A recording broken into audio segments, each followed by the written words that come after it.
Always do it on my own, so I gotta get through it. And the only thing I know is to love what I'm doing. Never give up, never slow, till I finally prove it. Never listen to the no's, I just wanna keep moving. Keep my head up when I act, head up, that's a fact. Never looking back, I'ma keep myself on track. Keep my head up, staying strong.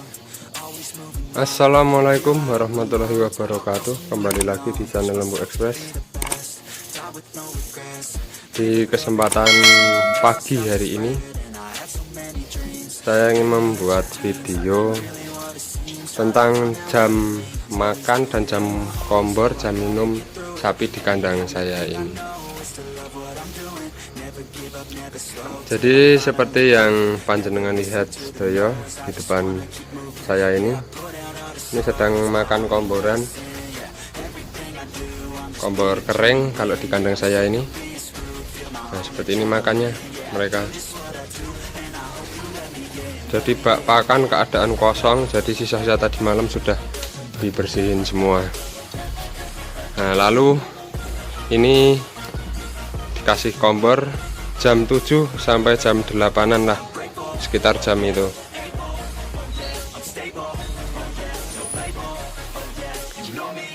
Seperti yang bisa dilihat ini sapi-sapi makan komborannya, wah rakus-rakus sekali.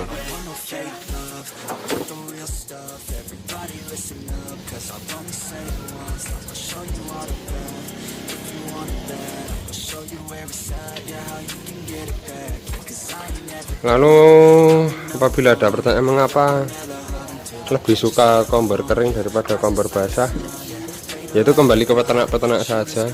Jadi tujuannya menggemukkan sapi itu mau mencari bobot ataupun kualitas dagingnya. Kalau saya lebih mengutamakan di kualitas dagingnya, karena kalau kombor kering itu juga hasil akhirnya walaupun bobotnya enggak seberat yang kombor basah, karena kombor basah kan dia pasti perutnya agak buncit. Nah itu, tapi walaupun dia bobotnya agak berkurang, tapi harga jualnya masih lebih tinggi daripada sapi yang kombor basah. Dan kalau sapinya bisa bulat-bulat itu ya menjadi apa ya, menjadi kesukaan sendiri. Kalau saya lebih suka sapi yang perutnya kecil-kecil tapi otot-ototnya itu tebal. Saya tidak suka sama sapi-sapi yang perutnya buncit. Paling tidak itu perut itu datar lah. Jadi seperti ini perut itu. Perut nggak sampai kayak mau meledak itu, enggak. Kalau di sini harian seperti ini. Perut itu keadaannya ya seperti sapi lapar-lapar gitu. Walaupun dia makan komboran seperti ini, dia perutnya ya tetap seperti itu. Perutnya enggak apa ya, enggak meledak gitu, enggak, karena dia kombor kering. Lalu untuk takaran komboran saya, takarannya konsentrat formulasi sendiri ini untuk sapi ini 650-an kilo. Ini saya kasih konsentrat sekitar 5,5 kiloan, 5 sampai 5,5 kilo. Lalu dikasih ampas tahu, dan ampas tahunya itu kalau dihitung berat kering ya, jadi berat kering kan ini posisinya ampas tahu ini keadaannya basah. Nah ini kan keadaan basah, dan ampas tahu itu mengandung air sekitar hampir 70% itu air. Jadi kalau dihitung berat kering sampai kekeringan 90%, 10 kilo ampas tahu itu mungkin kalau dibikin menjadi tingkat kekeringan 90% itu cuman ada sekitar 2 kiloan. Jadi 10 kilo ampas tahu seperti ini kalau dikeringin ini cuma ada 2 kilo. mungkin satu masak itu ya cuman harga 10.000 itu mungkin cuman jadi 3 kilo ampas tahu kering. Jadi perhitungan untuk komboran seperti itu, bukan ampas tahu keadaan basah ini berapa kilo itu enggak. Jadi penghitungannya dengan berat kering. Jadi misal konsentrat keringnya ini, kalau ini 6 kilo sekarang, dia bobot udah 700 kilo, ini konsentratnya 6 kilo. Lalu ampas tahu ini saya hitung dengan berat kering kira-kira 1-2 kilo per hari. Jadi pagi seperti ini konsentratnya 3 kilo, sore 3 kilo. Ampas tahu pagi berat kering 1 kilo, sore berat kering 1 kilo.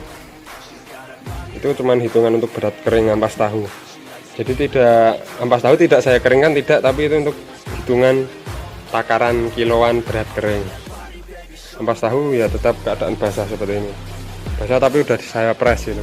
Jadi airnya, kadar airnya sudah berkurang banyak. Kalau yang ini memang sapinya agak nakal, ini makanya kotor seperti ini. Nah itu dia makanya itu selalu luar beda sama teman-temannya. Kalau teman-temannya makan ya udah makan di bak aja.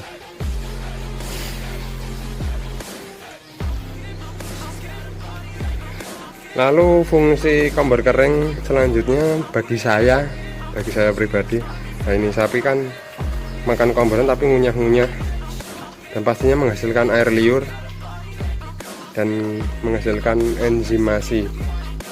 Jadi proses pencernaan, ada proses fermentasi dan proses enzimasi.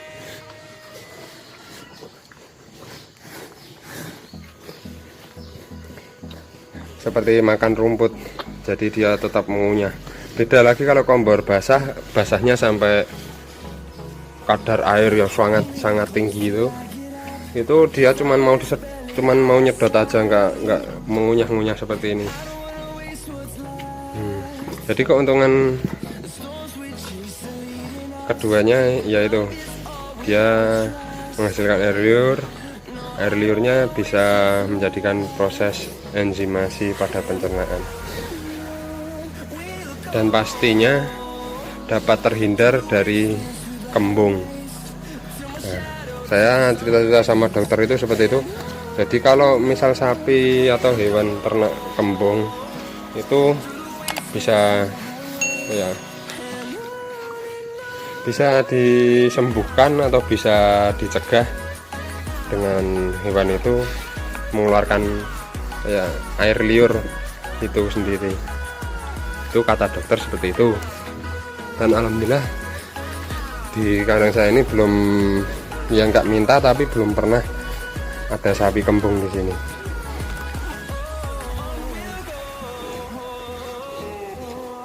Ya kalau kombor kering juga, tapi ada kekurangannya, jadi ngombornya itu agak lama yang pastinya karena kondisinya kering.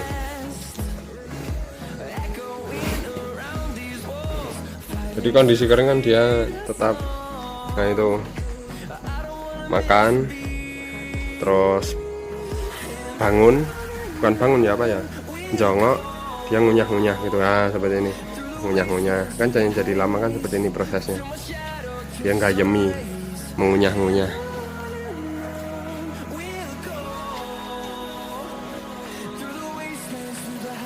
Jadi beda lagi kalau sama kombor basah. Kalau ini misalnya saya kasih minum ya nggak pernah jenggelek gitu, nggak, terus. Tapi kan kalau kombor basah kan cuman prosesnya di pencernaan cuman proses fermentasi, nggak ada proses enzimasinya.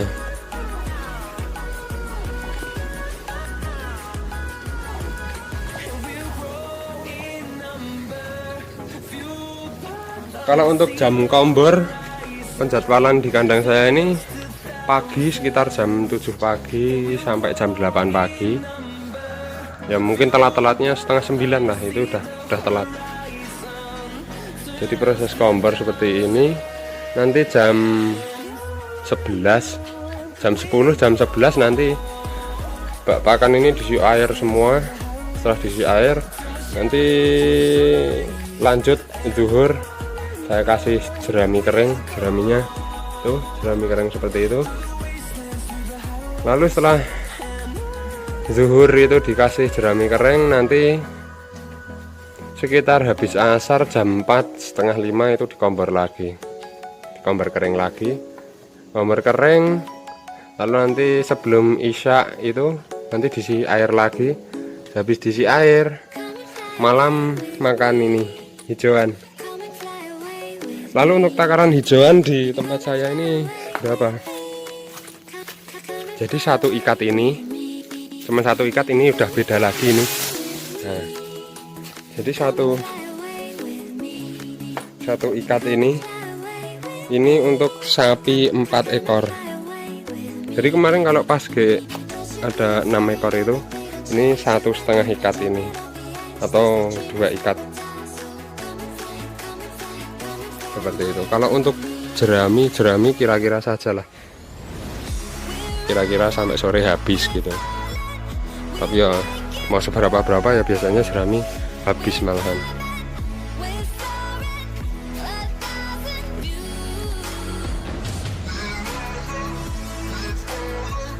Lalu untuk hijauan ini bisa dilihat, ini rumput odot di sebelah kandang. Ini saya cuma tanam di sebelah kandang dan bisa hidup semua. Dan ini tinggi, gemuk-gemuk hijauannya. Hijauannya gemuk-gemuk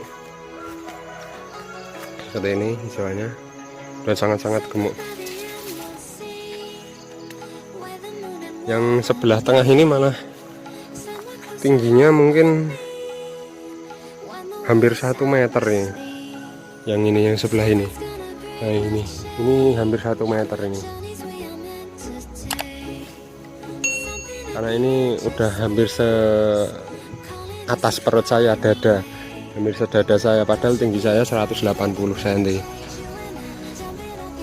Tapi karena ini misal ada sisa pakan itu saya lempar di sini, malah bisa jadi pupuk pakannya itu.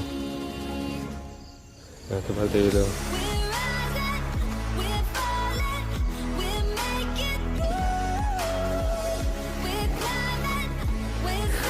Nah ini tinggal nunggu habis.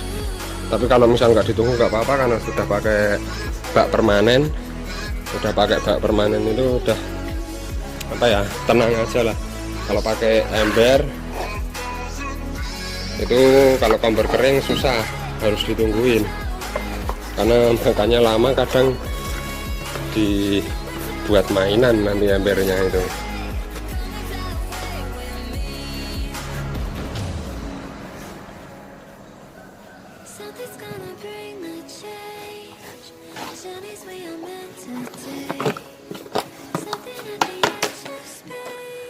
Oh iya, saya memohon maaf untuk video sebelumnya itu. Jadi di menit 00 sampai menit ke-5 itu di video sebelumnya yang penanganan sapi yang sehabis terkena BEF atau sakit itu tidak ada suaranya, karena itu dihilangkan suara sama YouTube karena mengandung lagu yang ada hak ciptanya. Dan saya nggak boleh mengupload itu, dan menjadikan video sebelum saya ini tidak ada suaranya, harus dihilangkan. Dan itu yang menghilangkan pihak YouTube. Mohon maaf, dan insya Allah setelah ini saya akan jelaskan lagi, karena pas waktu menit itu adalah waktu yang penting untuk video saya itu. Jadi ada tutorial yang penting dalam merawat sapi yang di menit 0 sampai menit ke-5. Jadi mungkin cukup sekian dari saya video kali ini, video tentang jam makan di kandang saya ini. Terima kasih yang sudah menonton. Jangan lupa subscribe, like, and comment video saya ini. Semoga bermanfaat bagi panjenengan sedaya. Wassalamualaikum warahmatullahi wabarakatuh.